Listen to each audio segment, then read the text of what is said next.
Bonjour mesdames et bonjour messieurs, merci d'être là. On est très très content d'accueillir aujourd'hui Madame Thirion, qui, comme vous le savez, anime un séminaire de neurosciences et le coordonne ici, et qui a accepté, à notre demande, de venir en amont de cette semaine du cerveau, vous faire cette conférence sur les écrans et ce qui se passe dans notre tête avec les écrans. Donc je la remercie, je voulais lui dire. Merci beaucoup Françoise, c'est un plaisir de travailler avec toi, donc j'accepte avec plaisir. Bonjour à toutes et à tous.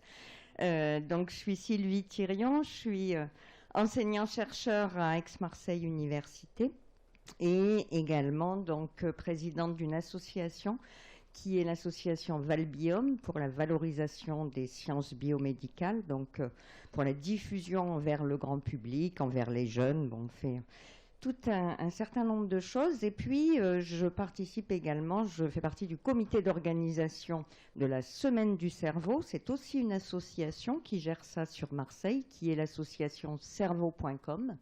Et cet événement, que certains d'entre vous connaissent déjà, a lieu tous les ans, aux 3e semaine de mars. Et on a donc toute l'année, on travaille pour élaborer un programme de différentes natures. Il va y avoir des conférences, il y a des causeries dans les bibliothèques universitaires, il y a un débat aussi, donc un certain nombre de choses sur Marseille, à l'Alcazar. Et puis également dans d'autres villes donc proches de Marseille. Vous avez une possibilité de connaître ce programme en allant sur ce site cerveau.com, tout écrit en lettres, donc cerveau, ensuite pointcom.fr, et vous avez de cette façon possibilité d'accéder au programme 2023. Je vous ai mis quelques captures d'écran. Le Covid n'ayant pas eu que du mauvais, eh bien maintenant nous avons des conférences en hybride, c'est-à-dire que vous pouvez venir, mais vous pouvez aussi les regarder de chez vous. Il faut vous inscrire, comme ça vous recevez le lien. Il y a aussi donc des flyers pour ceux qui voudront prendre l'information sur papier et un spectacle qui va avoir lieu à Aix. Nous avons donc demandé à ce duo clownesque de venir nous faire leur spectacle qui s'intitule donc Où ai-je ma tête, et ce sont deux artistes qui font quelque chose de tout à fait intéressant, interactif et avec beaucoup d'humour, nous éclaire donc sur le fonctionnement de notre cerveau. Donc c'est un petit peu loin de Marseille, mais je vous invite, si vous avez la possibilité. Là aussi, c'est un spectacle gratuit, tout est gratuit dans la Semaine du Cerveau, mais l'inscription est obligatoire sur Internet. Madame. Bien sûr. Donc c'est le site web cerveau.com avec le point qui est écrit, donc POINT-COMM, et donc tout en minuscule, tout attaché, .fr. Vous avez aussi sur ce flyer, si pour économiser du papier, vous avez la possibilité de le photographier et également de scanner un QR code qui vous envoie directement sur le site internet. Vous le mettez dans vos favoris et voilà, comme ça vous gardez l'information. Donc c'est ce que je voulais vous dire sur la Semaine du Cerveau. Est-ce qu'il y a des questions? Parce que sinon on peut attaquer notre sujet principal, donc qui aujourd'hui est cerveau et écran. Je vais juste changer de fichier.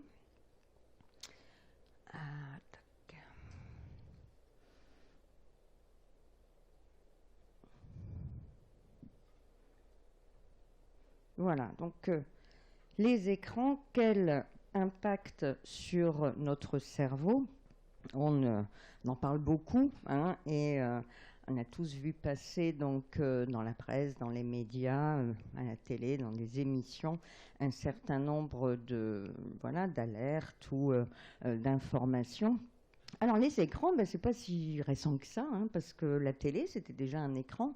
Et c'est dans les années, vous avez ici un petit peu une frise chronologique, la naissance de la télévision, en tout cas pour sa plus grande diffusion, c'est-à-dire là où la majorité des personnes pouvaient y avoir accès, c'était au début des années 1950.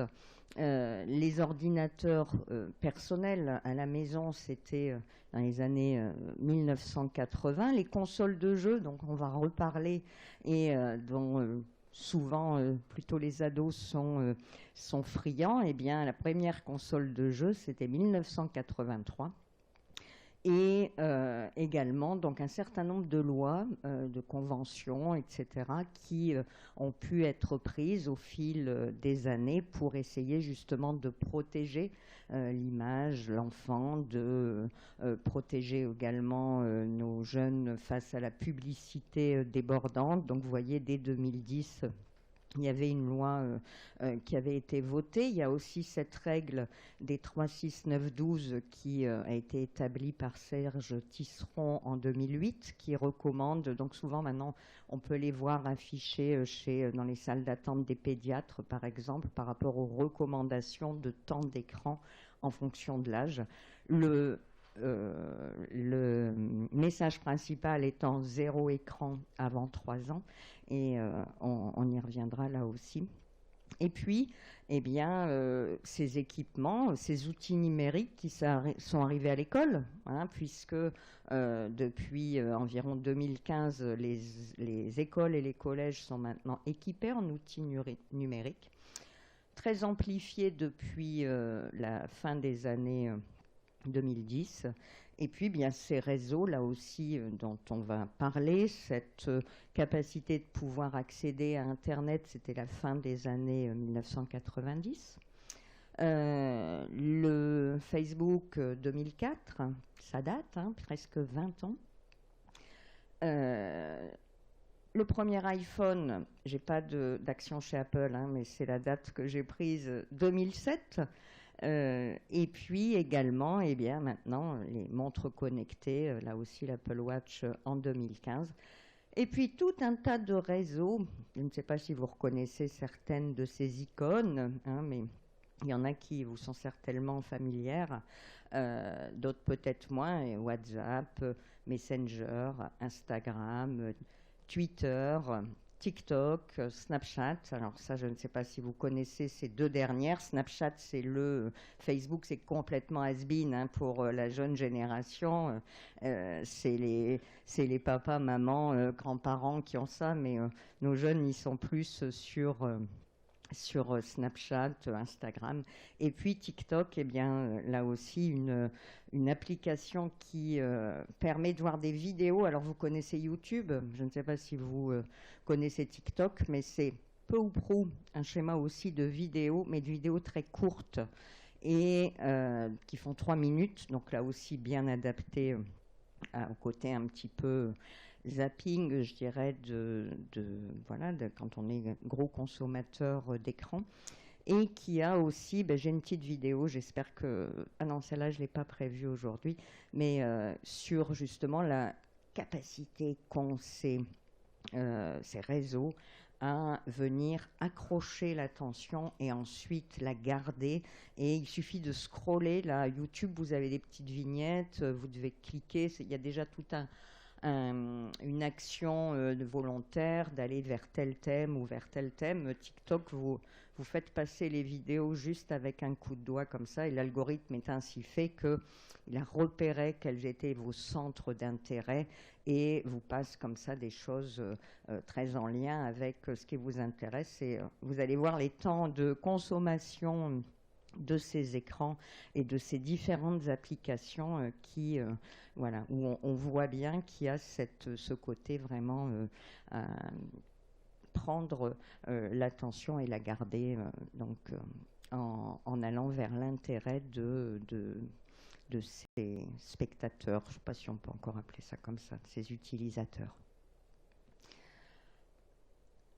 Alors, c'est une une enseignante là, qui m'a, dans la voiture tout à l'heure, appelé parce que je vais intervenir dans son collège pour justement parler de cerveau et écran à ses élèves.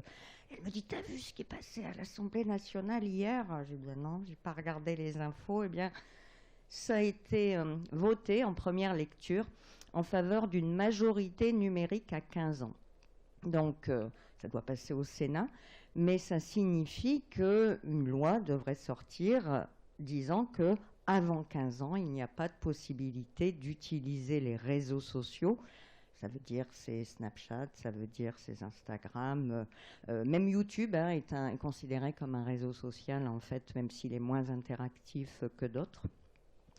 Alors, c'est plein de bonnes intentions et je ne vais pas ici venir commenter cela. Mais bon, là aussi, il va suffire de regarder un petit peu les chiffres qui vont suivre pour se rendre compte que quelquefois, on a des lois qui sont un peu hors sol, je dirais.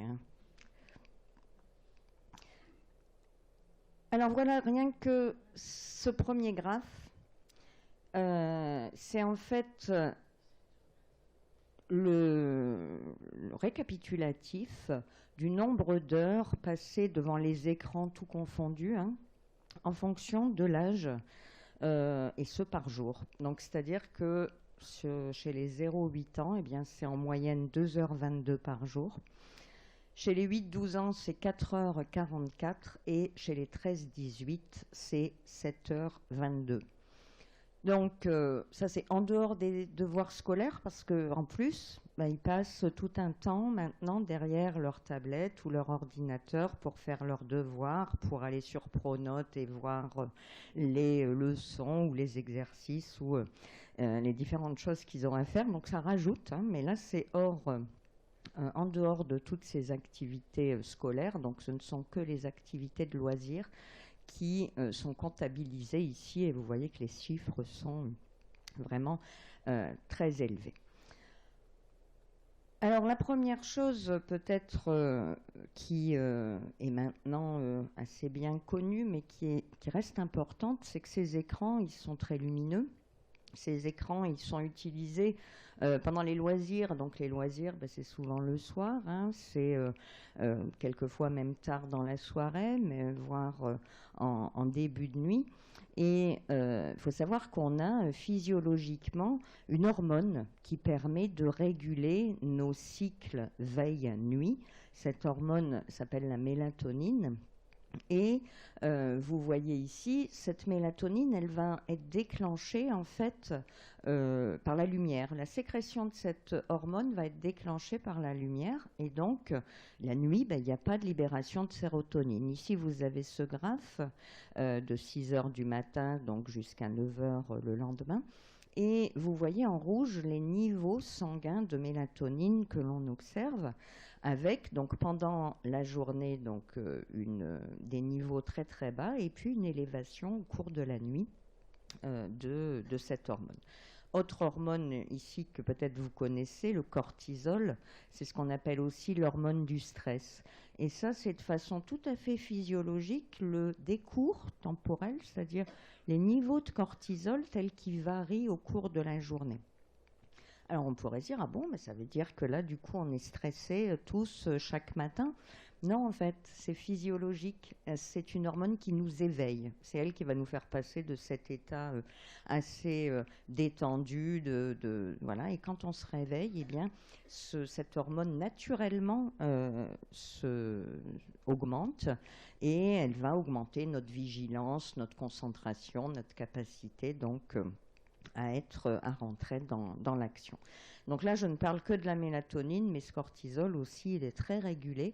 Et si on décale ces heures d'endormissement et de réveil, eh bien c'est tout ça qui va être perturbé parce que il y a une sorte d'horloge interne quand même qui fait que ce cortisol, son pic, ça va être vers 8 heures du matin et que si on dort jusqu'à midi ou 2 heures de l'après-midi, eh bien il va pas faire son job.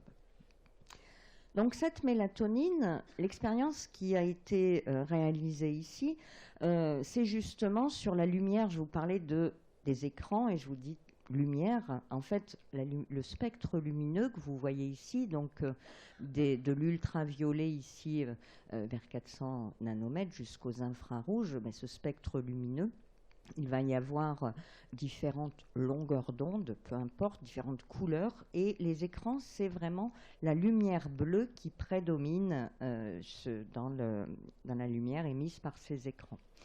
Donc l'expérience, ça a été de venir exposer des volontaires, donc, qui étaient des jeunes gens, 2 heures, entre 23 heures et 1 heure du matin, sur des lunettes qui émettaient de la lumière, qui filtraient, pour cette condition, la lumière bleue, et de mesurer le taux de mélatonine qu'on a considéré donc comme 100%. On est venu comparer à ce taux de mélatonine 2 autres conditions expérimentales. La première, c'était justement l'émission de lumière bleue. Cette fois, c'était des lunettes qui émettaient de la lumière bleue. Et on voit que ces taux de mélatonine, ils sont réduits drastiquement, de 60%, ouais, tout à fait. Et ensuite, la condition, je dirais, de vie réelle, ça a été d'exposer ces jeunes gens à une tablette pendant 2 heures. Eh bien, vous voyez que c'est ici cette barre rouge, la mélatonine est diminuée de 20%. Et c'est quelque chose donc qui, je vous disais, est majeur ensuite pour le cycle éveil-sommeil. Et donc, ça vient perturber ce cycle. On a pu mettre en évidence que 4 heures par jour d'utilisation d'une tablette perturbait vraiment ce cycle veille-sommeil. Et que lorsque le sommeil est diminué, un point parmi d'autres, et que ça va venir dérégler d'autres hormones. Là, quand je vous parle de leptine et de gréline, c'est peut-être pas des mots qui vous sont familiers, mais ce sont 2 hormones qui régulent la faim et la satiété. C'est-à-dire que lorsque on va avoir l'estomac vide, que ça fait un moment qu'on n'a pas mangé, etc., il y a une hormone qui est la gréline qui va s'élever, qui va permettre d'entraîner tout un message nerveux jusqu'à notre cerveau et provoquer cette sensation de faim. Ensuite, quand on a mangé, quand on est rassasié, c'est une autre hormone, la leptine, qui, cette fois, va augmenter. Et c'est très important que tout ça soit régulé parce que c'est des signaux physiologiques qui vont permettre de nous apporter, quand on en a besoin, tout ce qui est substrat nutritif. Eh bien, lorsque l'on est en train d'utiliser de cette façon les tablettes ou les écrans et que on souffre de troubles du sommeil, eh bien, ça va venir stimuler l'appétit. Quand on vient faire de la tablette ou des écrans, on n'est pas en train de faire du sport, on n'est pas en train de s'activer. Et donc, on est dans une sédentarité. Donc, là aussi, la dépense locomotrice est diminuée. Et ça explique en partie ces frénésies de grignoter en même temps que de venir être devant la série ou le jeu ou ce que vous voulez. Et ça vient donc perturber ce métabolisme alimentaire. Donc le sommeil, c'est pas que ça qui va venir perturber, parce qu'on sait que des troubles du sommeil, ça va pouvoir aussi agir beaucoup sur l'humeur et ça va pouvoir rendre les personnes irritables, voire quelquefois un peu déprimées avec une moins grande stabilité de l'humeur. C'est aussi source de difficultés de concentration et d'attention. Je pense qu'on l'a tous vécu quand on a passé une mauvaise nuit ou quand on tire un peu sur qu'on manque de sommeil depuis quelque temps, eh bien on a beaucoup plus de mal à rester concentré, que ce soit dans son activité professionnelle ou autre. Et là aussi, ça vient impacter nos jeunes qui, quand ils sont à l'école, ont moins d'énergie et également donc moins de capacité de concentration et d'attention. Et également, ça vient jouer, et c'est bien montré, sur tout ce qui est capacité mnésique, mémorisation et donc apprentissage. Alors, ça c'était pour les effets de la lumière émise par les écrans. Si on vient maintenant s'intéresser aux réseaux sociaux, je vous ai montré tout à l'heure déjà cette durée de consommation, hein, là, de temps d'écran d'heures par jour. Là, j'ai pris le graphique initial pour juste pointer que ici, les épidémiologistes sont venus séparer les différents temps d'écran, donc chez les 8-12 ans et chez les 13-18 ans, selon le milieu socio-économique dans lesquels ces jeunes vivent.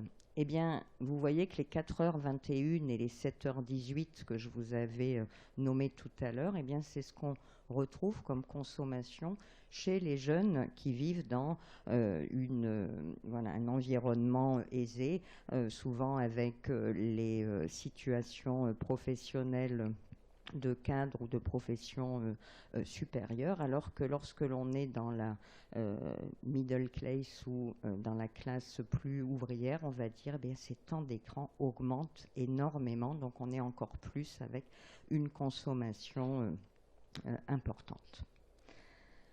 Alors, qu'est-ce qu'ils font pendant tout ce temps là, quelle va être la consommation, en fait, de ces teenagers, donc de ces 13-18 ans?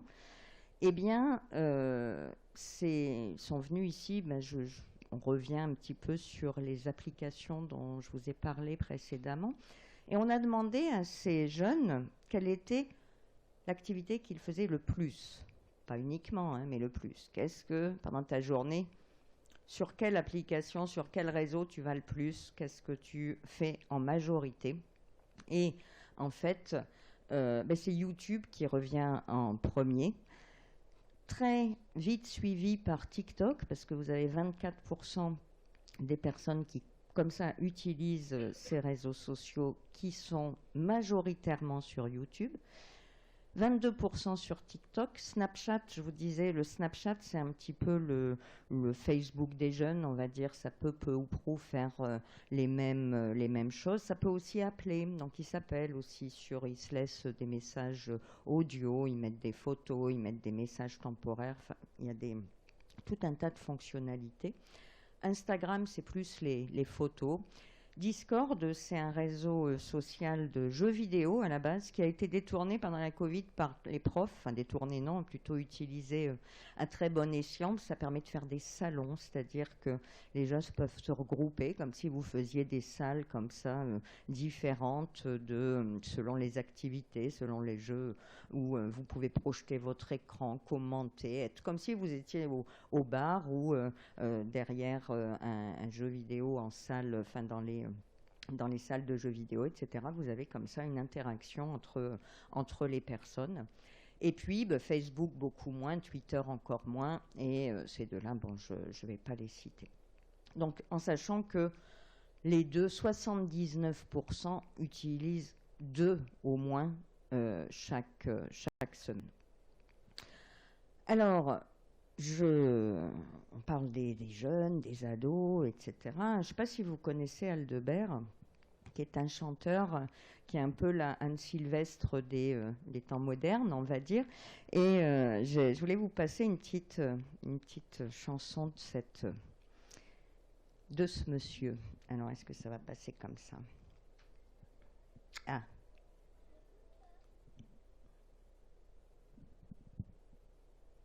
Parce qu'on est toujours en train de stigmatiser les jeunes, mais il n'y a pas tort quand il vient dire de façon humoristique que les parents, voire les grands-parents, enfin, qui n'est pas en permanence avec son portable ou avec, comme ça, être à consommer, entre guillemets. Alors, il y a des résistants. J'ai encore des collègues qui n'ont pas de portable.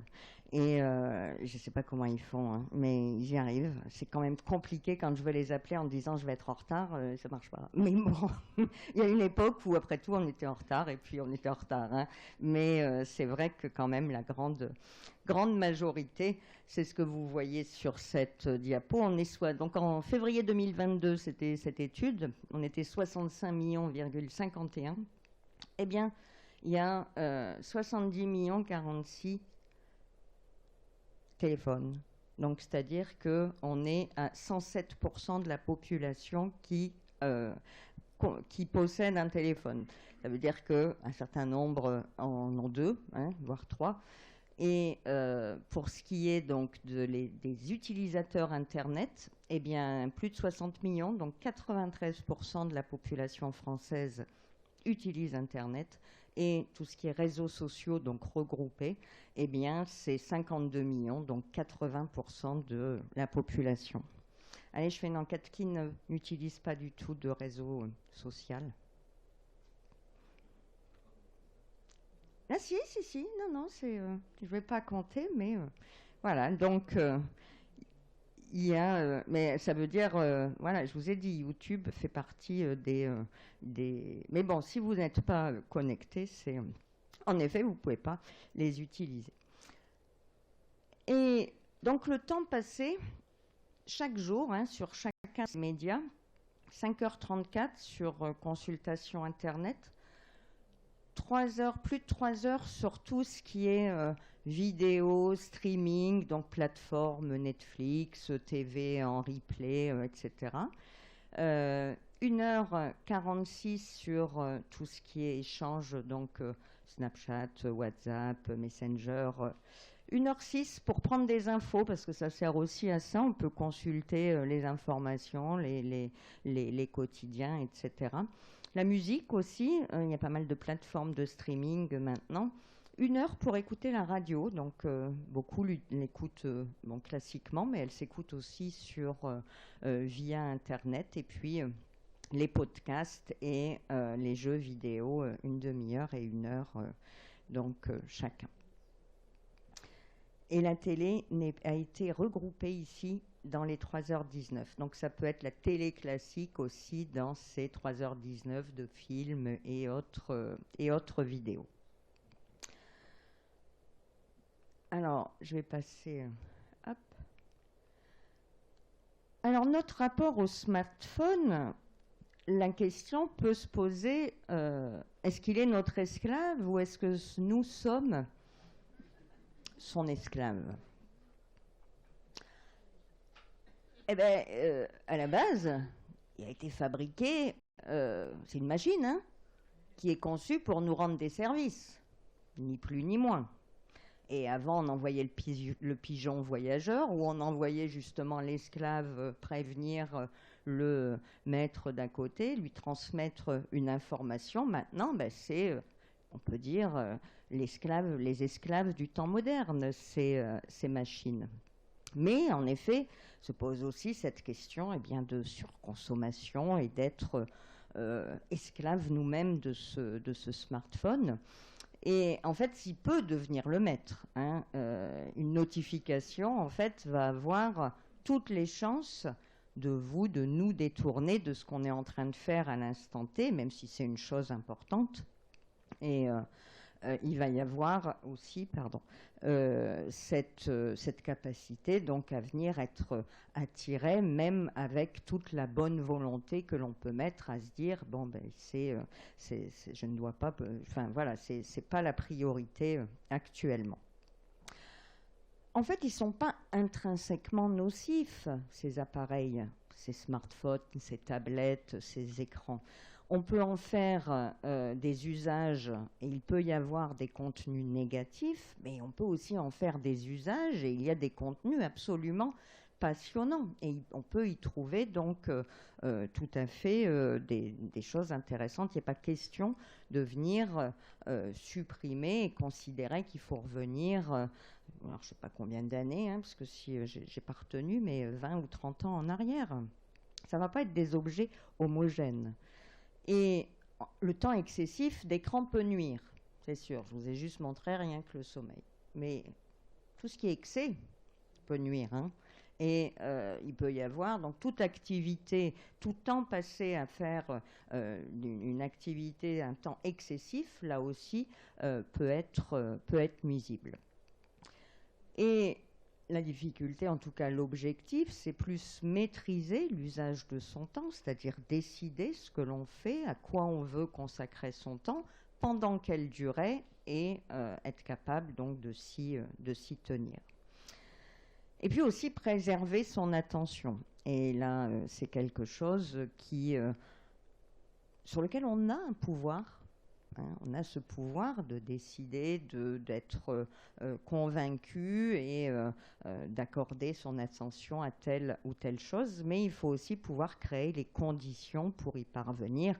Et quand le téléphone est posé juste à côté, c'est quelque chose qui est presque de l'instinctif, de venir y regarder. J'ai un fils de 18 ans, je lui dis, mais mets-le dans ta chambre, mets-le dans une autre pièce. Je sais que tu ne vas pas y arriver et je te comprends que tu n'y arrives pas parce que ça vient là, ça s'allume, ça fait gling, mais qu'est-ce que ça peut être? On va le revoir là aussi, ce que ça peut venir faire sur ce que ça va engendrer sur notre cerveau. Donc les conditions pour y parvenir, il faut aussi être capable de les créer. Alors, c'est pas toxique, 5 minutes d'écran, c'est beaucoup moins toxique, ce 5 centilitres d'alcool, ou 5 minutes de gaz carbonique. Donc, c'est pas non plus quelque chose qui va avoir les mêmes côtés nocifs. Par contre, quand c'est chez les tout petits et les moins de 3 ans, c'est quelque chose qui peut vraiment être délétère parce que à cet âge-là, c'est là où tous les sens vont être stimulés et ces différentes activités sensorielles qui, chez le petit, vont permettre de câbler son cerveau de façon à obtenir, à être capable donc de venir acquérir un certain nombre de capacités, de motricité, de langage, de plein de choses comme ça. Chez l'adulte, c'est nocif aussi parce que ça peut créer un isolement affectif. Ça peut, je vous l'ai déjà dit, entraîner des troubles de sommeil, voire ensuite se répercuter sur la vie personnelle, professionnelle, sociale. Je voudrais quand même noter qu'ici, pendant justement cet isolement que l'on a eu pendant ces 2 années de Covid, ça n'a pas été si nocif que ça, parce que c'est via ces écrans qu'on a été capable de garder du lien, et l'humain est un animal social, donc il y a besoin de ce lien. Il y avait cette capacité via les apéros Zoom, via peu importe quoi, de rester en lien et rien que de s'échanger par SMS ou WhatsApp ou tout autre, les petites blagues qui ont foisonné à ce moment-là, c'était partager quelque chose, c'était être ensemble aussi, quoi. Donc chez le petit, il faut quand même retenir que les dégâts vont pouvoir être irréversibles parce que ce cerveau qui est en train de se former là, pendant les 3 premières années de la vie, eh bien, ça va être comme lui créer un handicap que d'empêcher, parce qu'il est en train de consommer des écrans, donc d'être statique, d'être immobile, d'être passif, eh bien, empêcher pour lui d'acquérir un certain nombre de capacités primordiales pour son développement. Donc, ça sera pas complètement irréversible, mais ça veut dire que vraiment, il faudra mettre en place un programme de réhabilitation intensif pour lui permettre de rattraper ce qui n'aura pas pu être obtenu donc, pendant ces premières années. Par contre, il y a des logiciels pour les tout petits qui sont très intéressants. Et une chose aussi importante, c'est de faire avec, c'est-à-dire d'être à côté et d'interagir. Si papa ou maman sont en train de rire en même temps que le tout petit devant, je ne sais pas, j'ai plus de tout petit, mais donc le dessin, le petit bonhomme interactif sur tel jeu, etc., c'est déjà pas la même chose que de le laisser tout seul. Et quand le moment est partagé, qu'il dure 5 à 10 minutes, eh bien, il y a à ce moment-là, ça peut être source justement de stimulation sensorielle, d'une interaction qui sera tout à fait favorable, adéquate. Alors, qu'est-ce que ça fait? Pourquoi on a tellement cette attirance, tellement cette envie comme ça de réagir, d'utiliser ces réseaux, ces téléphones, ces tablettes, etc. Bien, en partie, mais en grande partie, parce qu'au sein de notre cerveau existe un circuit qui s'appelle le circuit de la récompense. Le circuit de la récompense, c'est quoi? C'est des petites structures cérébrales, vous les voyez nommées ici, mais je vous ai sélectionné une petite vidéo après qui va vous mettre tout ça en forme. Et c'est en fait un circuit qui va venir s'activer à chaque fois que l'on fait quelque chose qui est agréable, qui nous donne du plaisir. Alors qu'est-ce que ça peut être? Des choses qui font plaisir à tout le monde, c'est-à-dire qui sont des plaisirs communs à toute la population. Est-ce que vous avez des propositions à me faire? Manger, tout à fait. Rire, pardon. Ouais, alors beau paysage, c'est pas tout, ça va pas, tout le monde ne va pas être sensible de la même façon. Ça va être tout à fait source de plaisir, mais ça va peut-être être plus individuel que pour d'autres. Vous avez manger, vous avez dormir, vous avez être en lien, vous avez se reproduire aussi. Et tout ça, c'est quoi? Mais c'est des fonctions vitales pour que l'espèce puisse perdurer.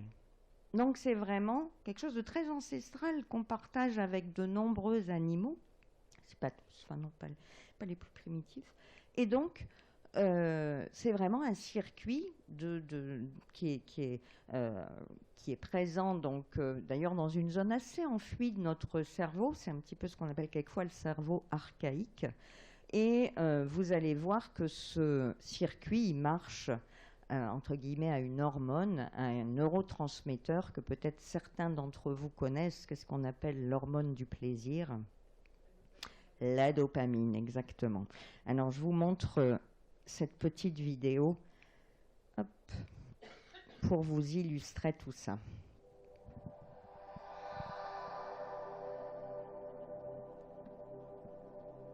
Notre cerveau doit assurer de multiples tâches. Une analyse de stimuli de l'environnement, l'activité motrice ou sensorielle, la mémoire, l'apprentissage, la prise de décision, l'humeur, le plaisir, etc. Son fonctionnement repose sur un réseau de 100 milliards de neurones connectés les uns aux autres. Pour se parler, les neurones utilisent des messages électriques ou des messagers chimiques, les neurotransmetteurs qui se fixent sur des récepteurs. Dans le cerveau, il existe un système qui favorise les actions nécessaires à notre survie comme boire, manger, se reproduire. La réalisation de ces actions apporte des sensations plaisantes, d'où son nom, système de récompense. Ce circuit en boucle part du cortex, va dans le noyau accumbens, puis dans l'aire tegmentale ventrale et revient au cortex via le thalamus. Pour aller du noyau accumbens à l'aire tegmentale ventrale, il y a deux voies possibles. La première passe par des neurones portant les récepteurs à la dopamine de type D1, qui favorise la réalisation des actions. La seconde voie, qui au contraire freine les actions, porte les récepteurs D2 à la dopamine. La récompense est l'aboutissement de plusieurs phases. Au départ, il y a un stimulus, par exemple la photo d'un gâteau dans un magazine. Le stimulus est analysé, la mémoire est interrogée pour savoir s'il y a la désinformation. Y a-t-il des gâteaux dans le frigo? Si on accorde peu de valeur au stimulus, par exemple « Ok, je sais mais je n'ai pas faim », la voie D2 est activée et aucune action n'est entreprise. Si par contre la valeur du stimulus est élevée, cela me donne super faim. La voie D1 est activée et l'action commence. On se met en marche vers la cuisine. Plus on approche le frigo, plus l'excitation monte. Miam miam, je vais manger. Le système de récompense enclenche la libération de dopamine qui atteint son maximum quand on ouvre la porte du frigo et qu'on voit le gâteau. La dernière étape est la récompense proprement dite, je mange le gâteau. Ce scénario est mémorisé avec une connotation positive. Si on pense au frigo, au gâteau, cela donnera envie de manger. C'est l'effet renforçant. Il est dû à la dopamine qui prédit les récompenses et renforce les actions conduisant à leur obtention. La prise de drogue comme le cannabis, l'alcool, la nicotine et bien d'autres provoquent... Alors il y a ensuite sur la dépendance, vous avez vu cette petite vidéo. Est-ce qu'il y a des choses qui étaient un peu compliquées sur lesquelles vous voulez que je revienne? Non. Donc ce circuit, c'est voilà, la base de ces ressentis plaisants, la dopamine. On l'appelle l'hormone du plaisir.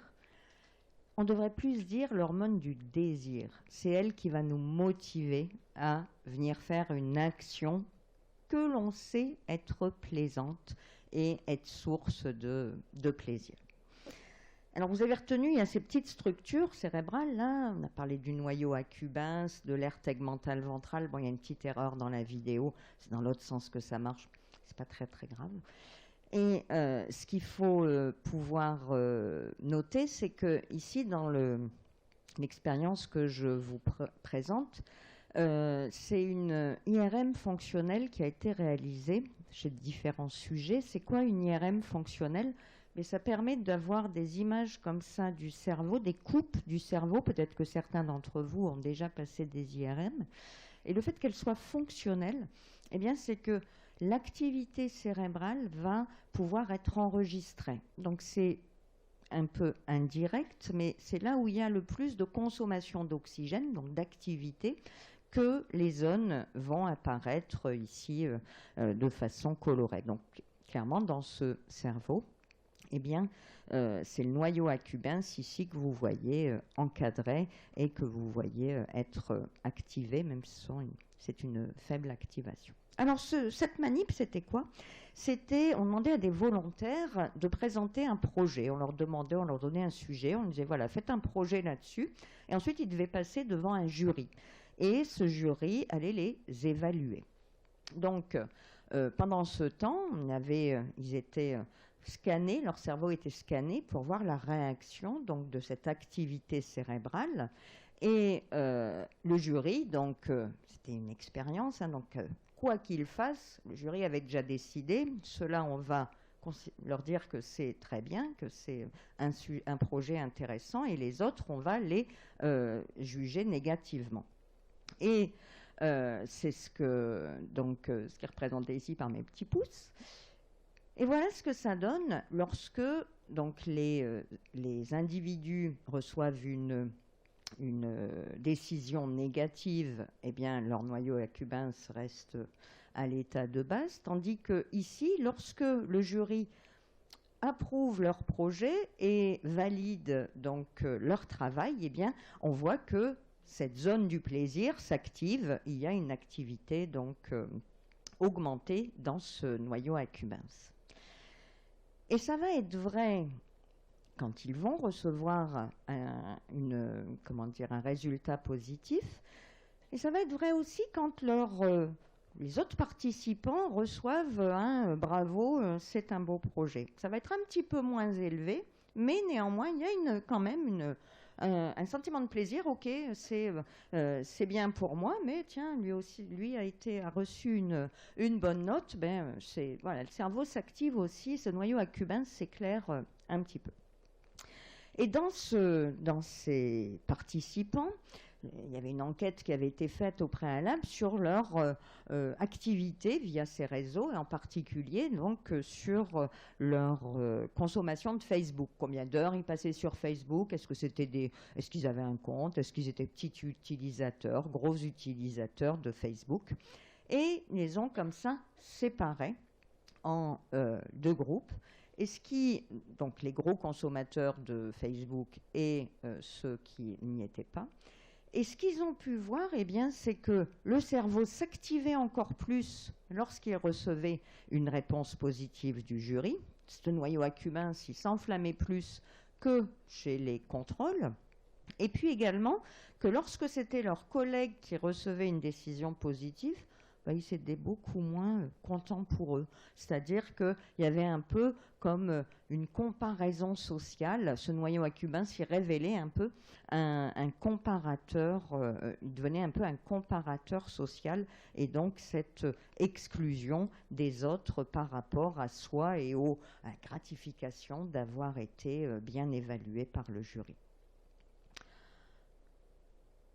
Alors ça, c'est aussi une expérience faite en imagerie, en IRM fonctionnelle, où on est venu regarder, pendant que les utilisateurs toujours étaient sur leur compte Facebook, et puis même ceux qui ne l'utilisent pas savent certainement qu'on peut liker les publications, c'est-à-dire on met un pouce en l'air et la personne voit que son ami sur Facebook a liké la publication.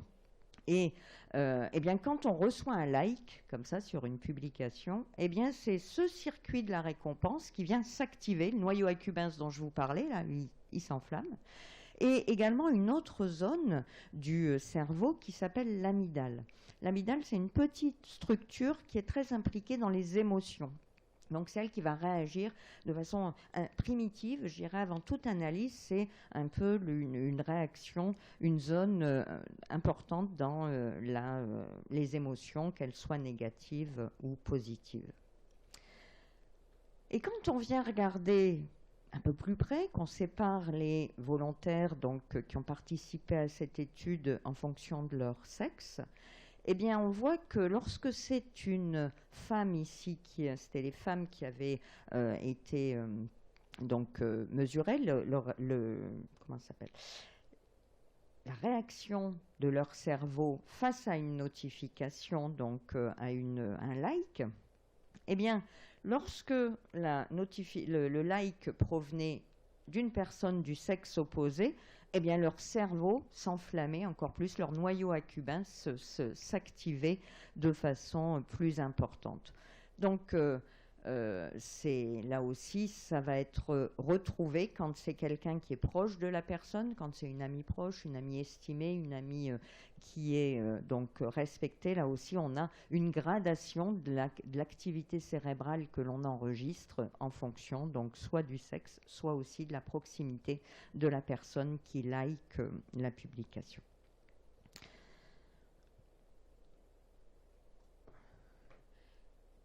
Alors, je vous ai dit tout à l'heure que il y avait un certain nombre d'impacts de la consommation d'écran sur la concentration, sur l'attention.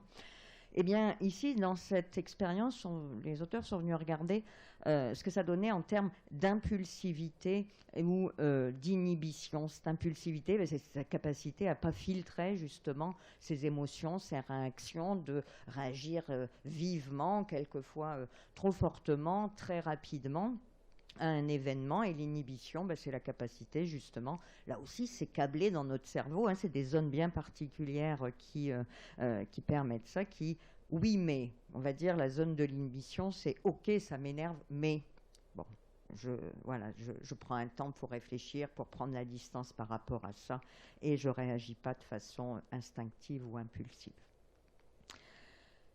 Eh bien, plus on est gros utilisateur de Facebook, et plus on va répondre vite à une notification. Plus ça va être rapide de venir réagir, agir sur ce réseau. Tant et si bien, quand on mesure le temps de réaction, c'est-à-dire le temps qu'il faut pour venir cliquer sur le j'aime, eh bien, c'est plus rapide que lorsqu'on demande à la personne de réagir face à un panneau stop. Donc, voilà, c'est vraiment quelque chose, c'est une réaction très très rapide, très instinctive, et ça, c'est amplifié c'est particulièrement vrai pour ceux qui sont très très consommateurs de, ici, ce réseau social Facebook. D'ailleurs, en 2017, il est rentré un mot que peut-être vous connaissez ou peut-être pas, la nomophobie.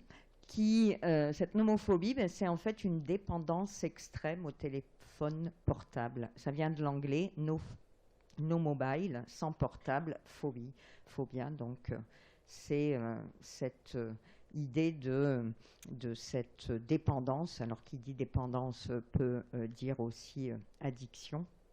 Et cette addiction à Facebook ou aux réseaux sociaux, il y a un certain nombre de psychologues ou de différents chercheurs qui ont établi un questionnaire et de cette façon, on ne va pas le lire là dans le détail, mais en fonction du nombre de points à ces différentes questions, eh bien, ont permis d'évaluer un petit peu s'il y avait un lien d'addiction entre ce réseau social et la personne. Alors, l'addiction à Internet ou à Facebook, c'est une chose, c'est pas encore très bien documenté. Par contre, l'addiction en tant que telle, l'addiction aux substances, on connaît bien. On a beaucoup d'études, beaucoup de recul sur ce qui se passe dans le cerveau lorsque se met en place cette pathologie.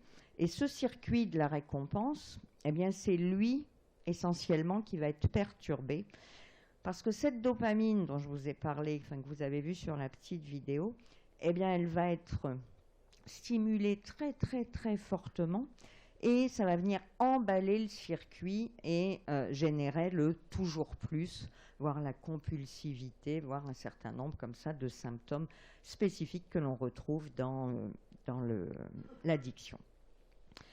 Eh bien, ce qu'on a pu voir, c'est que les personnes, justement, qui étaient, selon les scores obtenus à ces questionnaires, considérées comme pouvant développer une addiction à Internet, eh bien, c'est ces zones du circuit de la récompense que chez eux aussi, on trouve perturbées. Donc, ça vient agir sur les mêmes zones du cerveau que pour les addictions aux substances. Il y a également des études plus poussées qui ont été réalisées, donc, que ça soit sur un certain nombre de fonctions cognitives, fonctions affectives, et par exemple, l'attention est diminuée, les capacités motrices, la régulation des émotions, la coordination sensorimotrice, et on voit la matière grise. Alors, je ne sais pas si vous savez ce que c'est que la matière grise et matière blanche du cerveau. Ce cerveau, c'est des neurones qui, vous le savez certainement, ont des longs prolongements. C'est un corps cellulaire, une usine à fabriquer tout un tas de messages, et puis des longs prolongements qui permettent de transférer le message d'un neurone à un autre. Cette substance grise, c'est les neurones.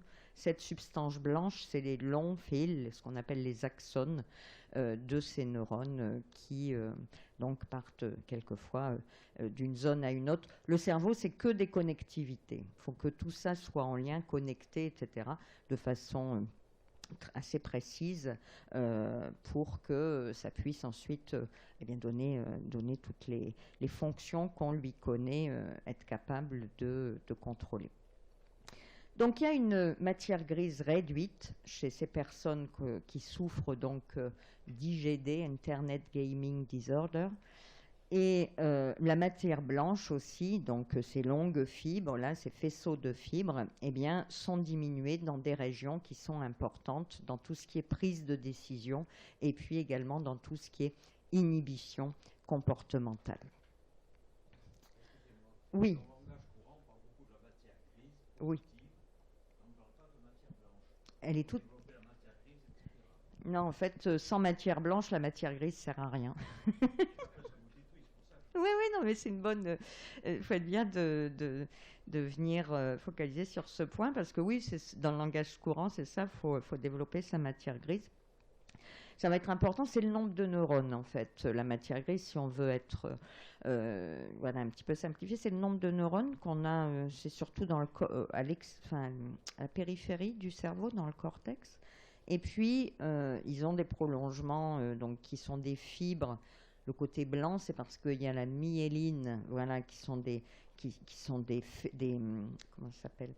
Pas des faisceaux, mais des gaines, ces gaines de myéline qui viennent entourer ces longs axones. Ça permet aux neurones de communiquer encore plus vite avec son voisin.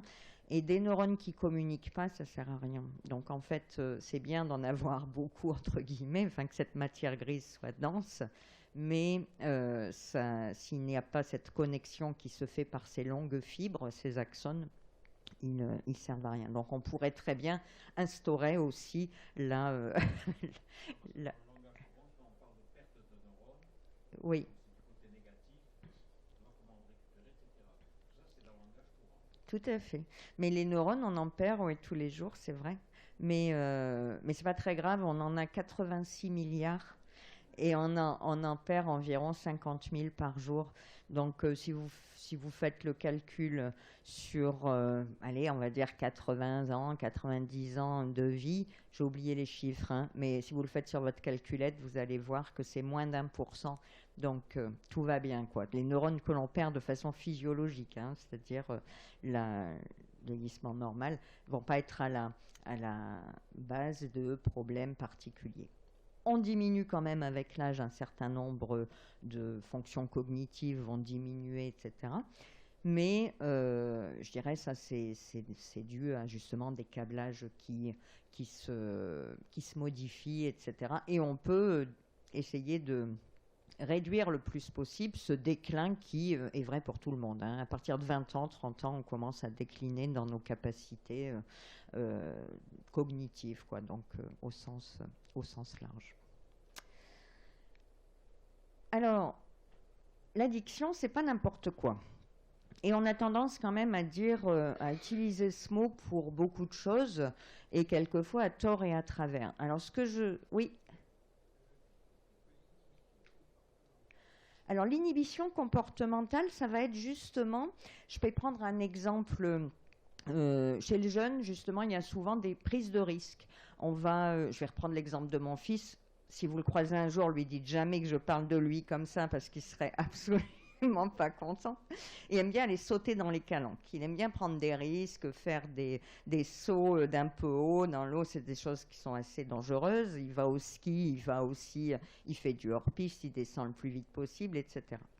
L'inhibition comportementale, ça va être à un certain âge, la majorité des gens, même si ils font ça, ils sont un peu comme ça, tempétueux, jeunes, à un moment donné, ça va diminuer. Ouais, bah, je vais plus trop y aller quand même, 15 mètres, ça fait beaucoup, et je peux un peu me rompre, me casser quelque chose, ou me tasser les vertèbres. Eh bien ça, c'est une zone du cerveau qui est ici dans le cortex frontal, et qui va envoyer des messages. C'est un petit peu le 8 mai que je disais tout à l'heure, c'est-à-dire, ok, j'en ai vachement envie parce que quelle sensation d'adrénaline magnifique quand je suis là pendant la seconde ou les 3 secondes en train de tomber vers la mer. Ouais, c'est vachement bien, c'est un vrai kiff, mais c'est un risque. Donc la zone de l'inhibition comportementale, c'est ça, c'est-à-dire on vient évaluer. Voilà. Et c'est évalué par les scientifiques avec quelque chose de beaucoup plus pragmatique. Et puis c'est quelque chose qui arrive, qui commence à se former chez les petits vers 5-6 ans. Vous savez, quand vous mettez un boulier devant un petit avec 3 billes qui sont rapprochées, et puis 3 billes qui sont espacées les unes des autres, et vous lui demandez où est-ce qu'il y en a le plus. Eh ben, il va dire il y en a le plus là où les billes sont très espacées. Et en fait, quand on va être capable de dire « Ah oui, d'accord, c'est plus loin, mais en fait, je compte et il n'y en a que 3 », ben c'est un début d'inhibition du cerveau qui, au lieu de réagir spontanément, puisque c'est plus écarté, il y en a plus. Voilà, donc c'est ça. Alors l'addiction, c'est une maladie. Et ça, à chaque fois, je le redis, ça peut paraître un petit peu une évidence, mais en fait, ça n'est pas une évidence pour tout le monde. Et quand je vous dis que ce mot est galvaudé, ben, c'est là où il faut bien comprendre que c'est une vraie pathologie qui est référencée dans les maladies mentales, qui se diagnostique donc avec un certain nombre d'outils. Et donc, si on prend un peu ici sa définition, qui est la définition que vous trouverez sur le site interministériel de la santé, etc., qui ici que j'ai traduite à partir du NIDA. C'est une infection cérébrale chronique, récidivante, qui est caractérisée par la recherche et l'usage compulsif de drogue, malgré la connaissance de ses conséquences nocives. Et la mise en place d'une addiction, c'est toujours 3 choses, c'est toujours un trio. Ça va être un individu, ça va être un produit ou un comportement, les addictions à substance et des addictions comportementales qui existent également, et ça va être un environnement. Donc vous avez toujours l'individu, le produit ou le comportement et l'environnement. Et c'est ce triptyque, je dirais, qui va pouvoir, en fonction donc des individus, des susceptibilités, de l'entourage, etc., eh bien, entraîner l'apparition de cette maladie ou pas. Alors, pour l'OMS, parce que ces addictions-là aux écrans, ces addictions aux smartphones, etc., c'est pas encore reconnu de façon officielle par Par exemple, les maladies mentales, c'est le DSM, on en est à la 5e version, c'est le manuel statistique et diagnostique des troubles mentaux qui permet de référencer de façon uniforme pour la totalité des pays, eh bien, ce que sont ces troubles mentaux, par quoi ils sont caractérisés, comment on peut les diagnostiquer, etc. Il y a tous ces outils, tout est bien fait pour tout ce qui est addiction aux substances, au tabac, à l'alcool, aux drogues, la cocaïne, le cannabis, etc. Par contre, pour l'OMS, et c'est l'OMS et non pas encore ce manuel statistique et diagnostique des troubles mentaux, là, c'est-à-dire cette association de tous les psychiatres américains qui reconnaît la chose. L'OMS, elle reconnaît une seule addiction, c'est celle aux jeux vidéo qu'elle appelle gaming disorders. Et ça ne va pas être une addiction comme à une substance toxique. Quand vous avez quelqu'un qui est addict à l'alcool, à la cocaïne, etc., l'objectif, ça va être quoi? Ça va être de l'aider, de le prendre en charge et de l'amener à une abstinence. C'est une substance toxique. Vous ne pouvez pas réagir de la même façon pour ce qui est des écrans, puisque ce n'est pas une substance toxique. Donc, l'objectif, c'est de venir transformer, amener un joueur compulsif, excessif, vers un comportement raisonné, adapté. Donc, en fait, si la personne oublie d'aller manger, va pas aux toilettes, va plus au travail, etc., certainement qu'on peut parler d'une addiction aux jeux vidéo, là dans mon exemple. Si la personne passe 6 heures par jour devant cet écran, on ne peut pas parler pour autant d'addiction à ces écrans, quoi. Donc là aussi, c'est souvent un petit peu l'angoisse des parents, etc., sur cette surconsommation d'écran. Tout dépend, bien sûr, elle est toujours à prendre au sérieux, mais tout dépend ensuite de ce qui est le comportement annexe de ces jeunes. Alors, pour retenir les 5 C de l'addiction, ça va être une perte de contrôle, donc contrôle, consommation, donc une envie répressible de consommer, donc de consommer ces écrans, là en l'occurrence, une compulsion, c'est-à-dire une activité où vraiment c'est sans arrêt, c'est systématique. Maman me débranche le truc, mais je fais tout pour y retourner et puis retrouver le Wi-Fi. Enfin, il faut tout faire, il faut absolument tout lâcher pour aller vers cette consommation.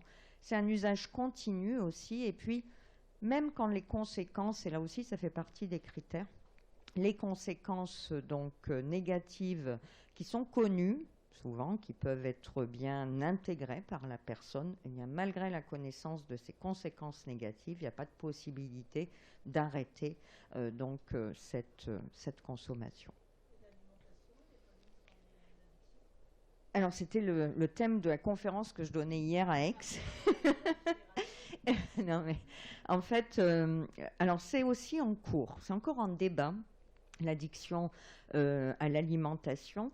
Et en fait, on pourrait parler de l'addiction à l'alimentation ou de l'addiction à la nourriture.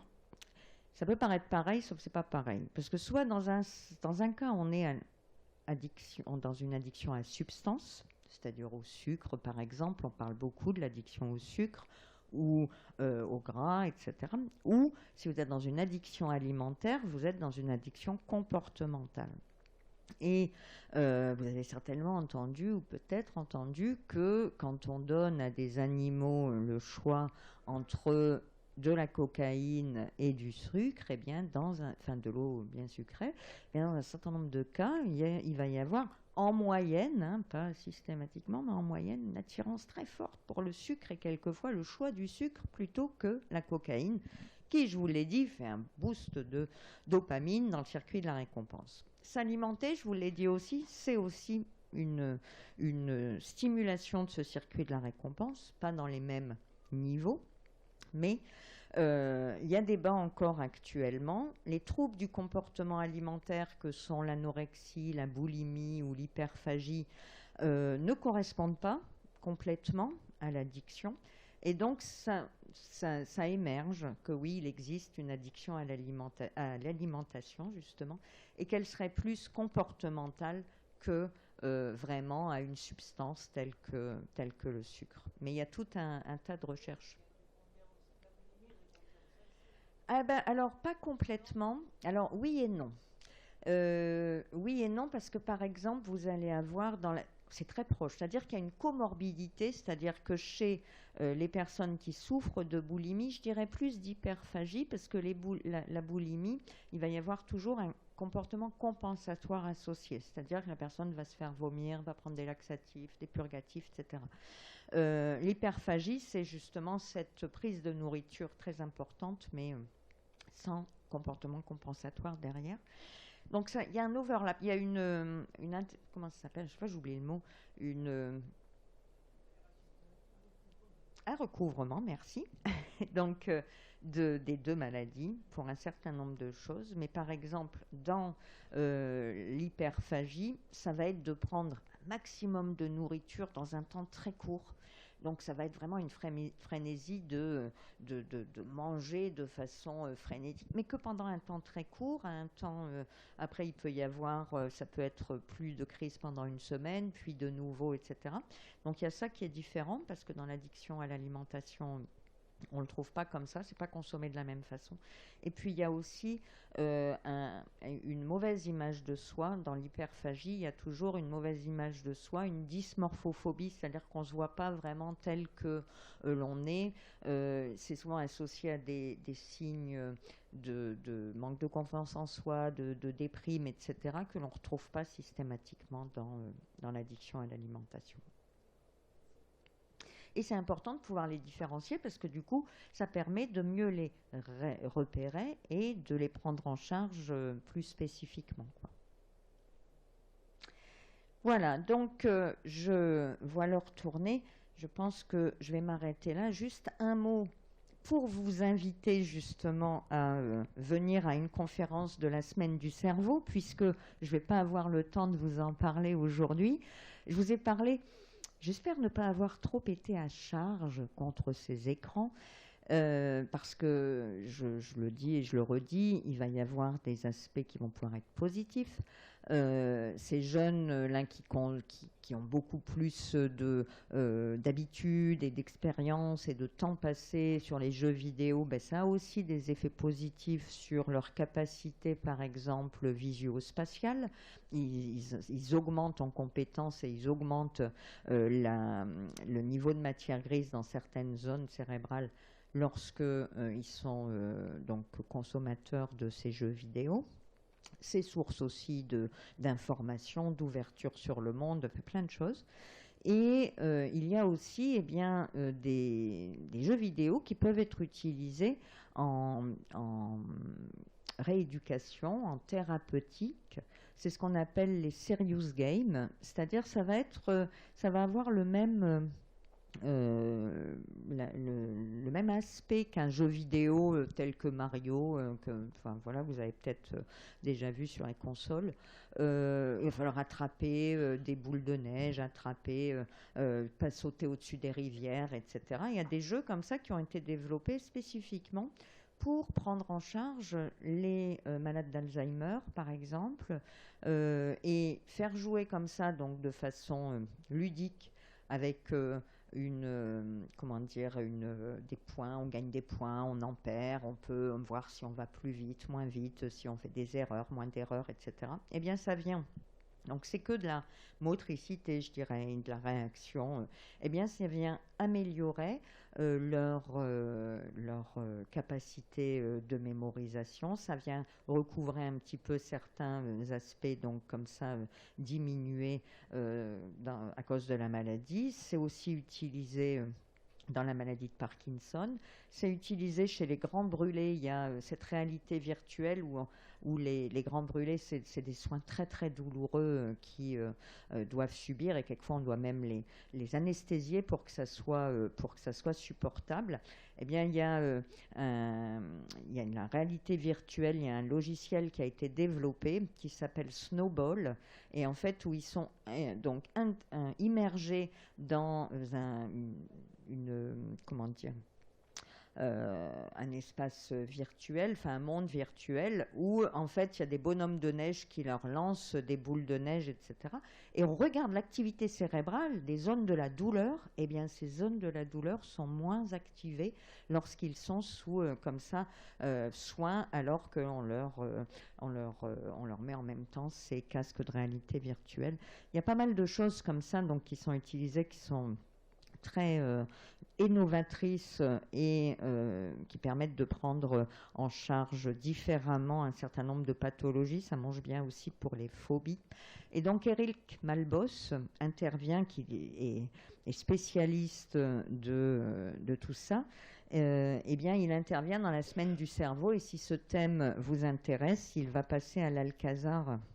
Je n'ai pas la date en tête. Bah si, je crois que c'est le mardi, pas celui-ci, celui d'après. Donc on doit être mardi 7, c'est peut-être mardi 14. Vous vérifierez. Et il aura donc, vous aurez toutes les informations et les explications de comment est utilisée cette réalité virtuelle. Et donc ces écrans, hein, ces jeux vidéo dans encore une autre dimension, cette fois pour aider à prendre en charge un certain nombre de pathologies. Donc il y a vraiment aussi ces côtés bénéfiques qu'il faut avoir en tête. Voilà, je vous remercie de votre attention.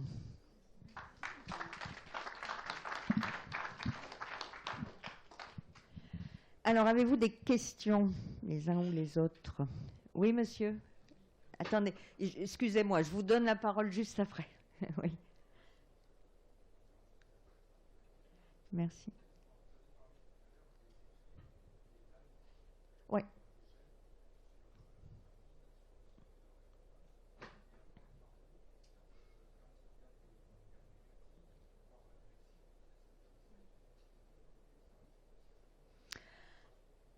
Oui, alors, oui, tout à fait.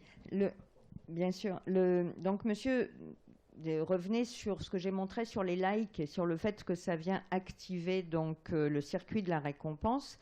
Et évidemment, il y a aussi quelquefois des commentaires désagréables et donc un certain nombre de réactions en ligne qui peuvent être agressives pour la personne. Et donc à ce niveau-là, ce qui a pu être montré, c'est que ça avait un impact important sur tout ce qui était justement confiance en soi, estime de soi, morale, etc. En termes d'activité cérébrale mesurée pendant que la personne vit ça, je n'ai pas connaissance d'études qui viennent mettre ça en parallèle avec la réaction au niveau cérébral. Mais ce qui est sûr, par contre, c'est que le circuit de la récompense ne s'active pas du tout. Il n'a pas, on ne voit pas, si vous voulez, il faudrait regarder ailleurs, je dirais, parce que à son niveau de base, je dirais, il peut pas, c'est pas là qu'il va y avoir un creux, c'est ailleurs que va pouvoir se passer un certain nombre de phénomènes donc, qui vont engendrer bien ces réactions affective, quoi. Mais j'ai une vidéo comme ça sur la prévention, je la garde plus pour les collégiens et les lycéens, où justement une jeune fille qui se photographie en faisant des poses jolies, etc. Elle met ça sur Instagram, donc tout le monde, t'es trop mimi, machin, etc. Puis un commentaire, c'est dis donc, on dirait Jumbo, vas-y, va te faire couper les oreilles et tout. Et on voit sur la photo, moi je l'avais pas du tout repéré, hein, qu'elle avait, vous voyez, les cheveux derrière l'oreille et une oreille un petit peu visible. J'oserais même pas dire décollée. Et on la voit réagir face à tout ça et avec un grand. Ça a un côté important sur l'affect, surtout qu'on est dans une période de la vie où la construction de l'image de soi est en train de se faire, et c'est des périodes globalement toujours un petit peu, si pas compliquées, en tout cas labiles, quoi, au moment de l'adolescence. Donc, là aussi, il y a une prise de conscience de plus en plus importante. mais on a tous en tête des histoires dramatiques suite comme ça à des harcèlements, du cyberharcèlement qui peut être fait complètement par l'entourage proche, les copains de classe, etc., via les réseaux, hein, parce qu'il y a aussi ce côté un peu, je suis derrière un écran, donc je ne suis pas identifiable très facilement. Oui, monsieur, après je...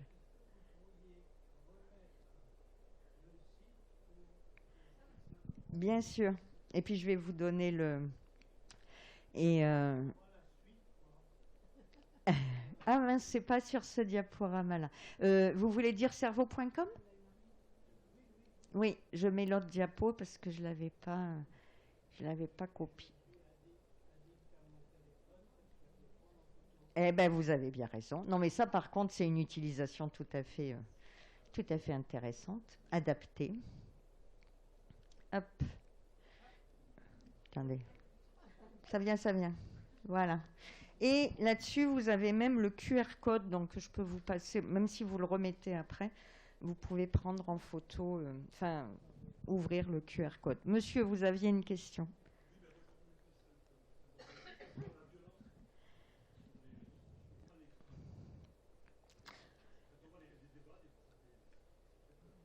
Alors, donc là, vous êtes en dehors même des rapports entre jeunes. Oui, alors ça, il y a pas mal de choses qui peuvent l'expliquer. Chez les algorithmes aussi qui sont derrière justement ce qui va s'afficher après que vous ayez consulté telle news ou telle vidéo, etc. En fait, les algorithmes sont faits pour qu'on reste scotché, que ça soit sur YouTube, que ça soit sur Facebook, que ça soit sur Google, etc., qu'on reste présent. Pourquoi? Parce que l'idée, c'est de toute façon de faire de l'argent et rien d'autre. Donc, plus vous restez, plus de la publicité va s'afficher, plus il va y avoir de rémunération pour la plateforme, pour ceci, etc. Donc, l'idée, c'est pas de vous... À la base, les algorithmes, en tout cas, ne sont pas là pour être le plus, amener le plus de culture possible ou d'informations diversifiées. Donc on va venir vous présenter que ce qui vous plaît, que la façon que vous avez de penser, que uniquement ce qui va dans le même sens. Parce que comme ça, ça va venir vous conforter dans l'idée et donc continuer à apprécier ce contenu. Ben oui, et donc ça crée comme ça un petit peu des groupes de personnes qui n'ont pas de vrai débat, c'est-à-dire qui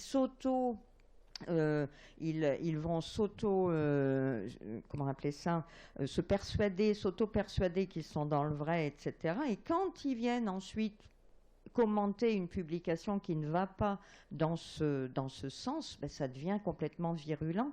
Et il y a le cerveau qui rentre en jeu, ça s'appelle le biais de confirmation. C'est un biais cognitif auquel on est tous soumis, hein. On est absolument tous soumis. C'est qu'on va avoir tendance, d'une part, vous avez deux informations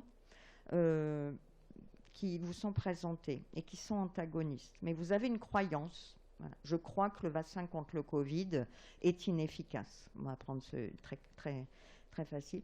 Eh bien, si vous voyez un titre de journal qui dit, voilà, il y a la protection du nouveau variant, là, elle est de 20%, et de l'autre côté, oui, mais ça vient sauver 50% des vies.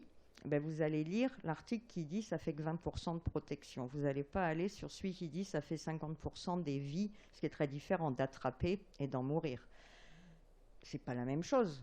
Le titre, il va être là, et il va y avoir ce biais de confirmation. Je savais que c'était pas efficace ces vaccins. Là encore, c'est dit. Voilà, j'ai raison, quoi. C'est évident. Biais de confirmation. Et donc, on y est tous soumis. Donc, de le savoir, c'est bien parce que du coup, on peut se dire, ah ouais, là peut-être, en fait, on peut espérer quelquefois se poser un peu des questions. Mais du coup, ce débat, cette capacité d'écouter l'autre, d'entendre l'autre et de voir des choses présentées qui sont pas identiques à notre façon de penser, est plus réduit rien que par les algorithmes. Oui.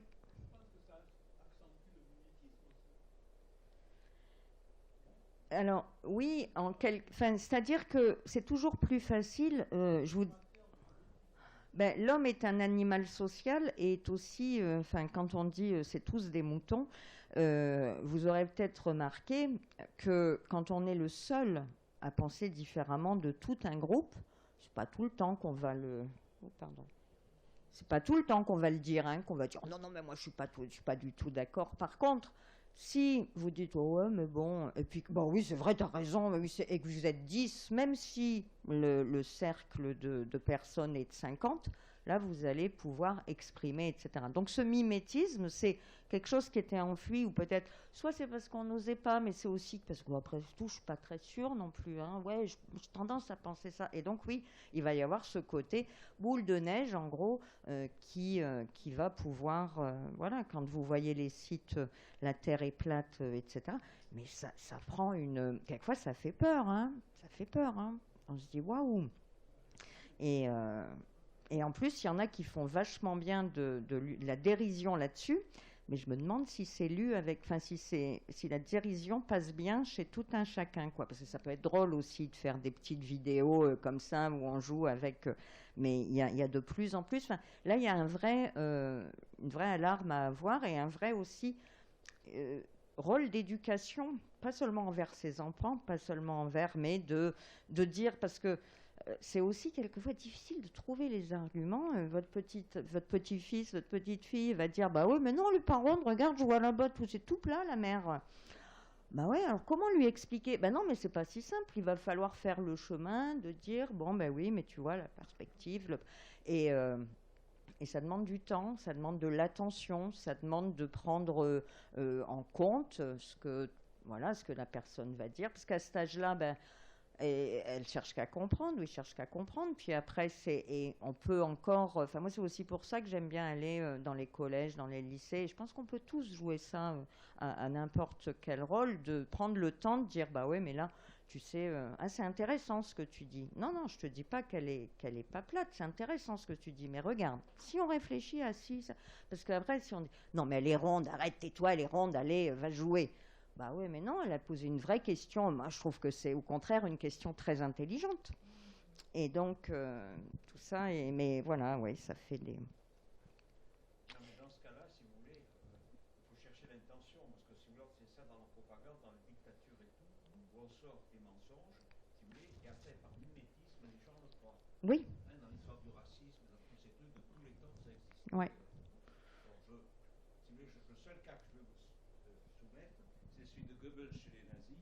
Un type comme ça, il a fait beaucoup plus de mal, à la limite, que tous les dirigeants réunis, parce que c'est lui qui a soulevé la propagande et qui a fait croire aux Allemands l'impensable. Je vous dis, la personne qui dit la Terre est plate, il faut savoir pourquoi il le dit. Surtout si c'est... Mais pour ça, il faut remonter à la source. Bah oui, mais pour ça, il faut remonter à la source. Vous avez raison sur certainement quelques individus, en effet, doivent avoir...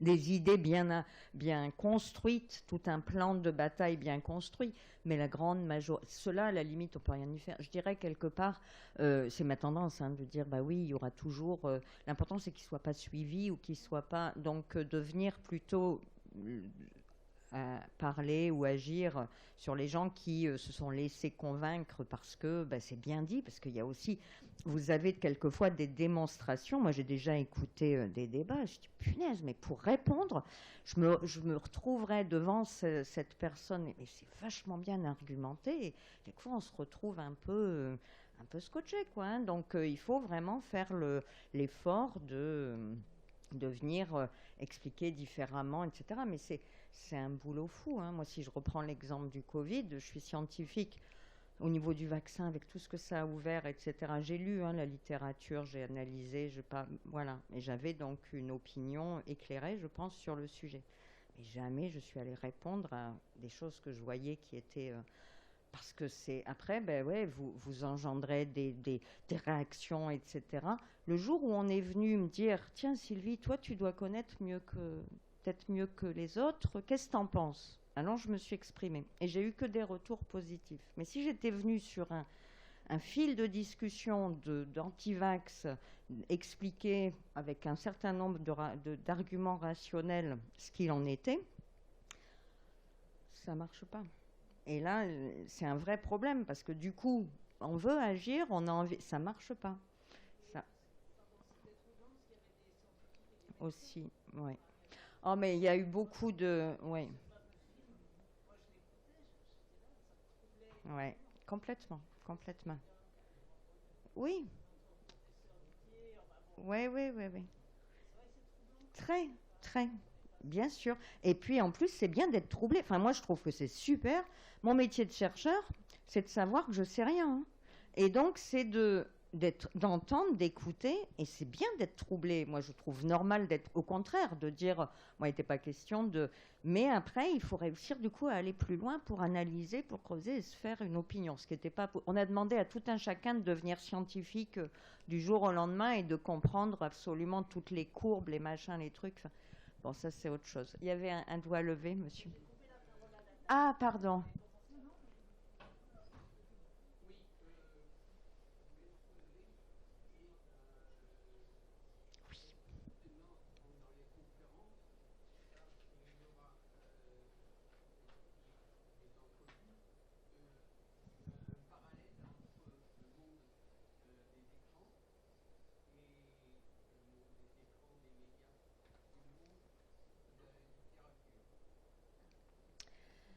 Alors, je ne suis pas sûre de comprendre votre question. Est-ce qu'il va y avoir, donc... Oui. Ah.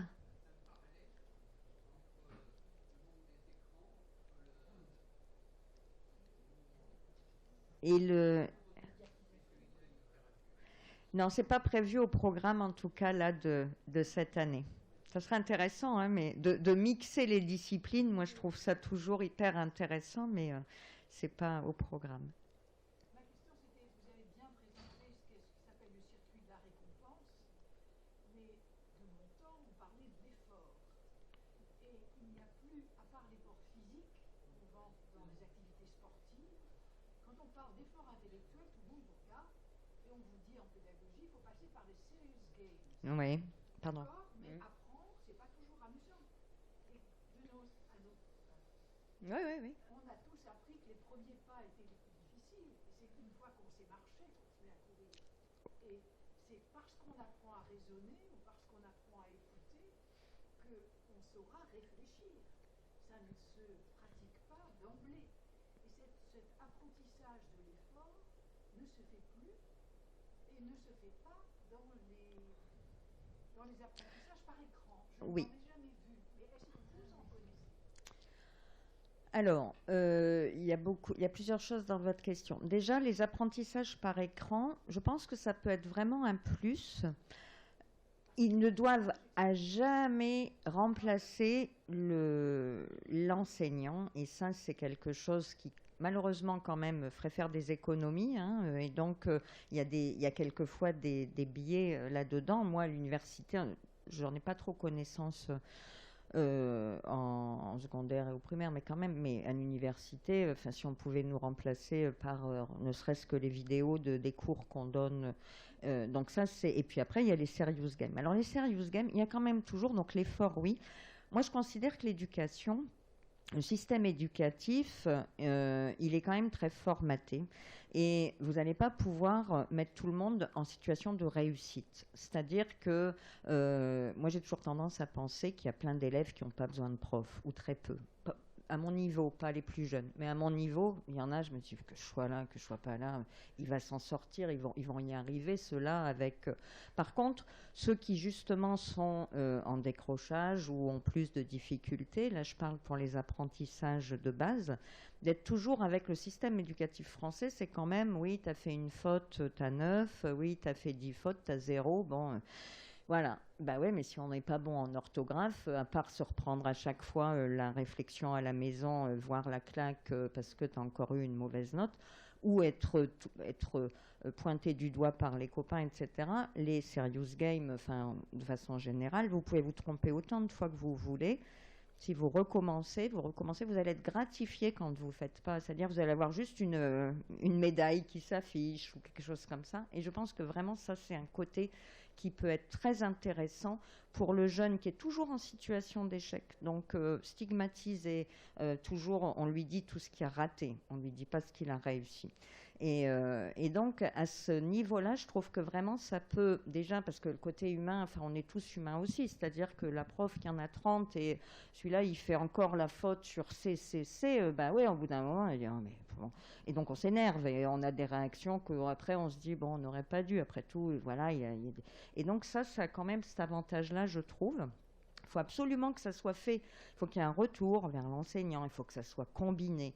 Et ce côté, justement, j'apprends à me poser, à réfléchir pendant un temps donné sur un problème, etc. Ça fait mettre en marche des connexions cérébrales et ça vient renforcer des choses indispensables. Donc ça doit y être aussi.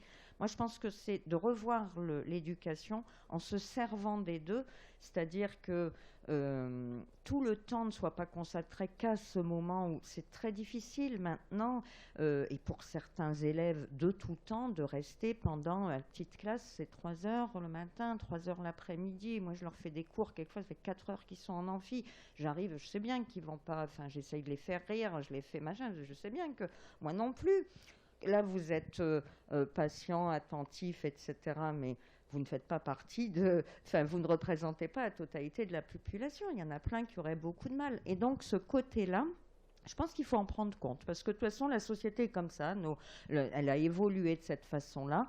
Par contre, ce que vous dites est très important. Ça doit toujours exister, mais dans des temps dédiés et de façon différente que, je ne sais pas, les leçons qui pouvaient être faites où il y avait justement cet effort, etc. Il faut certainement les revoir. Mais en travaillant toujours les mêmes compétences de l'effort valorisé, la progression, parce que ça aussi, après, une fois qu'on a monté la première marche, elle a été dure, on l'a loupée plein de fois, mais punaise, mais on n'est rien qu'à la deuxième, on se dit waouh, et puis donc je suis tout à fait d'accord avec votre analyse de fond qui est ça, il faut continuer à le conserver, mais certainement le faire autrement, et en intégrant pour ces choses un peu barbantes et puis je dirais qui sont pas très qui sont difficiles d'être gratifiées par les leçons, que ça soit apprendre les tables de multiplication, apprendre l'orthographe ou plein d'autres choses, quoi. Je pense que là, ça peut aider peut-être les serious games et ensuite, bien sûr, l'humain et le pédagogue central au milieu de tout ça. Madame ? Oui. Et l'intérêt, c'est que pour le vocabulaire, par exemple, quand j'étais jeune, j'allais pas chercher. Complètement. Je ferme mon livre, je vais chercher le mot. Exactement. Beaucoup plus facile. Wikipédia. Complètement. Vous cliquez un peu partout. Ça vous emmène à d'autres. Complètement. Oui. En fait, alors, on est très jeune. C'est pas bien. Enfin, c'est pas bien, mais Ouais. on ne peut pas l'utiliser. Mais à partir d'un certain âge, si on est curieux, c'est une ouverture. Complètement d'accord avec vous. Et je pense que le combat qui se fait, laissez vos écrans dans votre poche, etc., il faut que ça soit peut-être jusqu'au collège, ou je sais. Mais à un moment donné, moi, mes étudiants, et des fois je leur pose une question, je sais très bien qu'ils n'auront pas la réponse. Mais alors, comment ça, vous l'avez pas? C'est pas possible. Là, ça fait à peu près 1 minute, je vous la pose. Vous devez l'avoir. Ils sont tous avec leurs ordinateurs parce qu'ils prennent leurs cours sur ordinateur. Je sais très bien qu'ils sont tous en même temps sur leur téléphone, etc. Et ils doivent aller voir et ils peuvent me le sortir. Et je dis, ben voilà, tu vois que tu l'avais dans la poche, donc certain. Et vous avez tout à fait raison là-dessus. Il y en a quand même qui l'utilisent, même jeunes, etc. Et d'ailleurs, je ne veux pas du tout stigmatiser. Je parlais de TikTok ou YouTube. TikTok, mon fils m'en envoie régulièrement. Il y a des super trucs. Il y a vraiment des super trucs dessus et qui m'éclairent, sur quelque chose que je connais absolument pas, qui ne sont pas ni mes centres d'intérêt, ni ma connaissance culturelle. Et donc, il y a vraiment des choses très bien. C'est que le système, l'algorithme, il n'est pas là pour que vous disiez, j'ai envie de découvrir je ne sais pas quoi. Non, après, il va vous entraîner dans quelque chose où il vient aussi piocher. Imaginez, vous voulez découvrir un peintre du XVIe siècle. Tiens, est-ce qu'il y a un TikTok?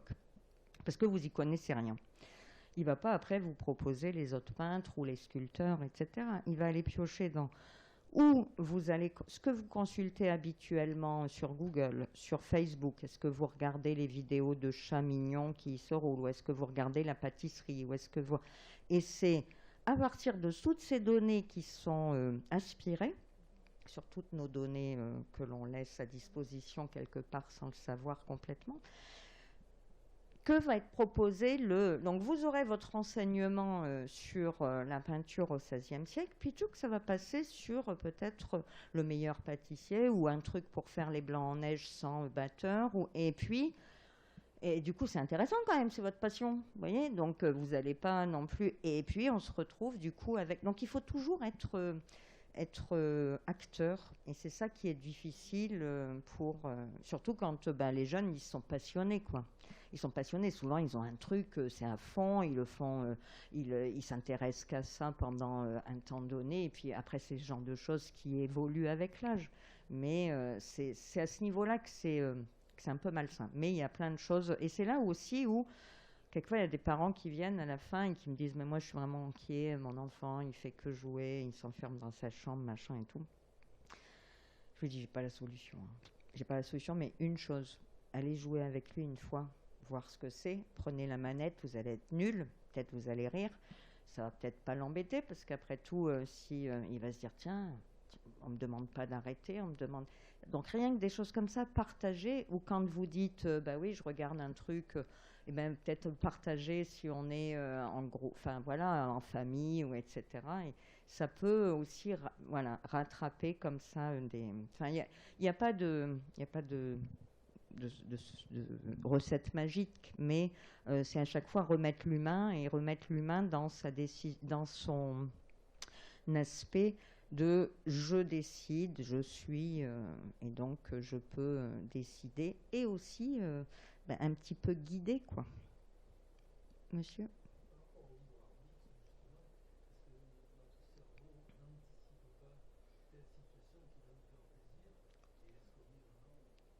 Ah oui. Alors ça, c'est une question... Oui, bien sûr, c'est très intéressant, je n'ai pas la réponse. Hein. Mais en tout cas, oui, il va y avoir... Enfin, je n'ai pas la réponse telle que vous dans la question telle qu'elle est formulée, parce qu'elle est cruciale, presque philosophique. Hein.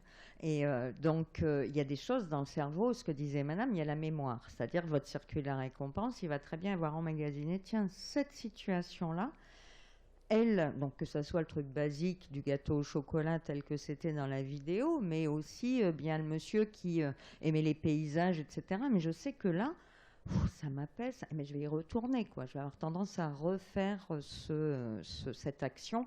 C'est l'effet du renforcement, hein. C'est la base aussi de l'apprentissage, etc. Et donc après, est-ce que pour autant on garde notre libre arbitre ?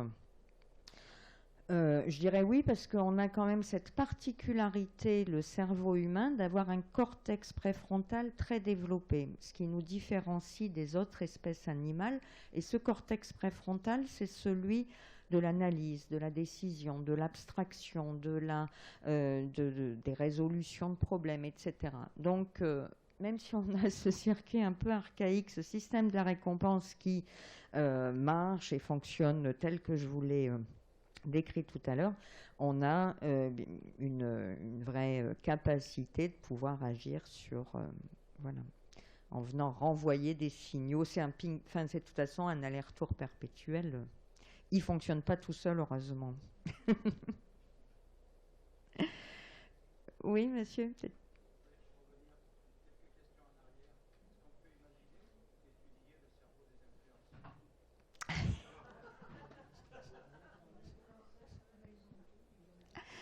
Alors, on peut tout à fait l'imaginer.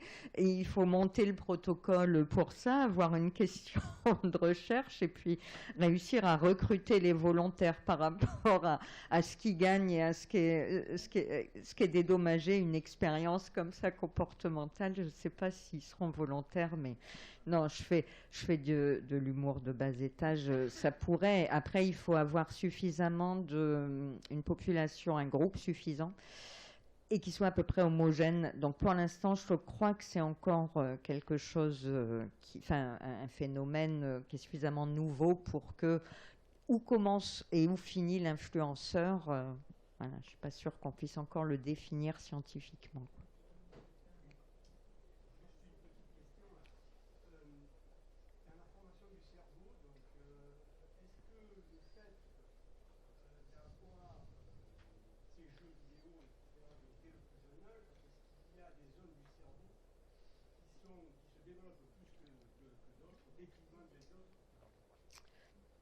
Alors, est-ce qu'il y a des zones qui se développent plus que d'autres? Je ne dirais pas ça, qui se développent plus, mais qui permettent moins de développement d'autres. C'est-à-dire qu'on ne va pas avoir une zone nocive qui va grossir, par exemple, mais ça va être plutôt de la diminution de substances grises, comme je disais tout à l'heure, dans certaines zones, des connexions qui sont